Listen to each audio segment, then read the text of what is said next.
Welcome to Yoga and Meditation with Alisa. And today we're really going to explore all the different variations of the Yin Yoga pose called the Spinal Twist.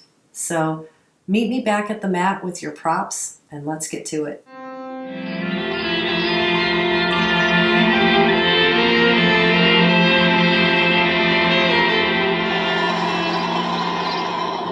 Welcome to Yoga with Alisa, and today we are going to be doing a deep dive exploration on the Yin Yoga archetype called the twist. It's a spinal twist, and that gives you a key as to what the target area is, the spine.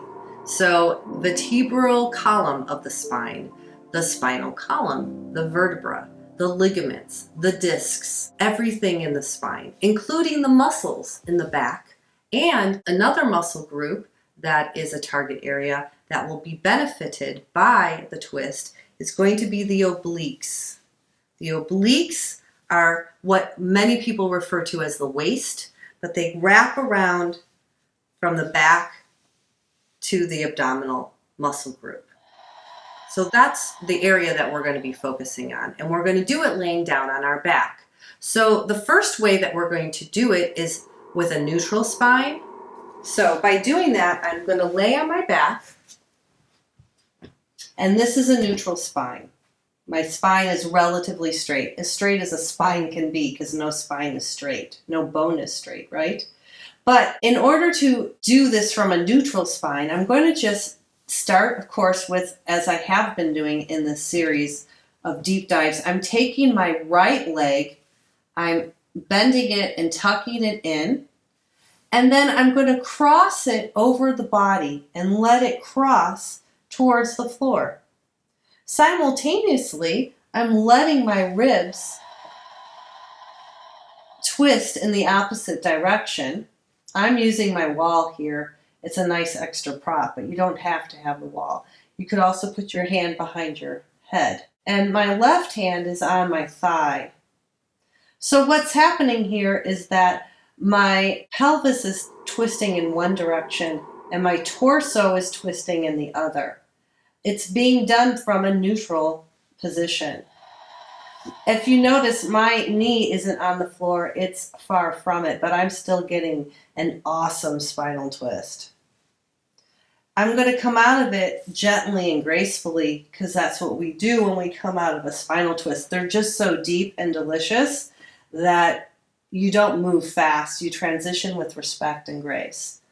Now let's try the other version, the second version or variation, which would be a tuck or a rounded spine variation or orientation.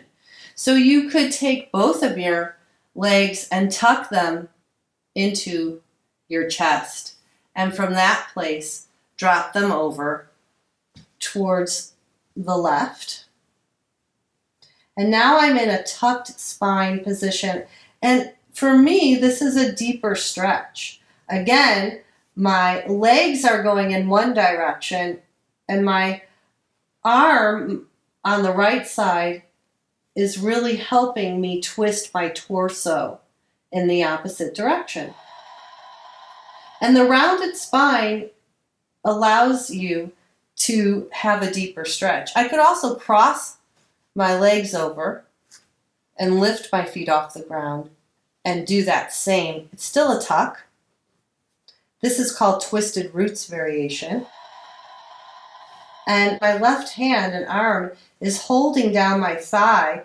My legs are a lever, and my right arm going in the opposite direction or behind my head is another lever to help me twist my torso. If I don't twist my torso and I allow my torso to curve forward, I'm not twisting at all. The twist happens by the pelvis going in one direction and the torso going in the opposite.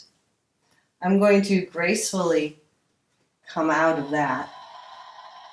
There is another way to do this. It's a little more intricate and involved, but boy is it fun, because it involves arching the back. And when you arch the back in a twist, it's a whole other world in and of itself, and it's one that I love quite a lot. So there's two ways to do it, and this particular variation is called cat pulling its tail or cat tail. So you would start by taking this right leg, you would come onto your side. I'm holding my head in my hand with my left hand, and I've crossed my right leg over onto the side. My left leg is straight. And then I start to walk with my toes, my left leg back behind me, away from me. From this position, I now can bend this left leg and I can hold it with my right hand. This may be all you need because there's a nice twist happening here. If you see, I have a nice back bend in my lumbar spine, and by holding my foot, I've got a quad stretch and I'm twisting. It's pretty great. But if I were to come down and allow this twist to deepen, so I'm bringing my torso in the opposite direction, this is the full cat chasing its tail. In this version of it, it's a pretty awesome stretch. I'm feeling it so much through my obliques, my quad, and my left leg. The twist in the spinal column is quite juicy. It's a great stretch. There's another way to get into it, and this is the way that my teachers, Paul and Susie, really like to teach, that you would bring your hips, your body and your hips over, actually, I would do that to the right, and you take your right leg and you drop it over.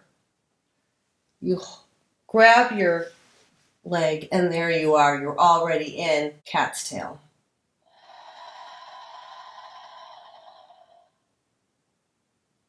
The spinal twist is just a phenomenal stretch for the body.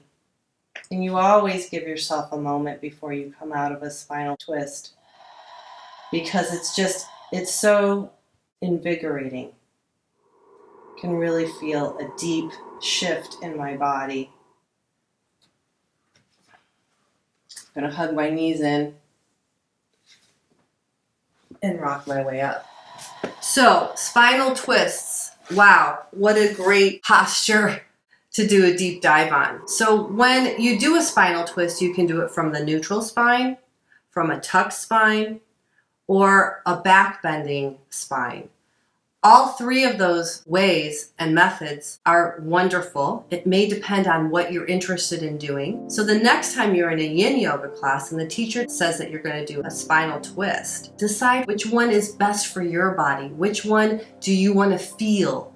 But again, you want to feel the twist. The torso goes in one direction and the legs go in the other. That's what gives you the pelvic going in one position and the torso going in the other. That's what makes the twists so grand and so special. Namaste.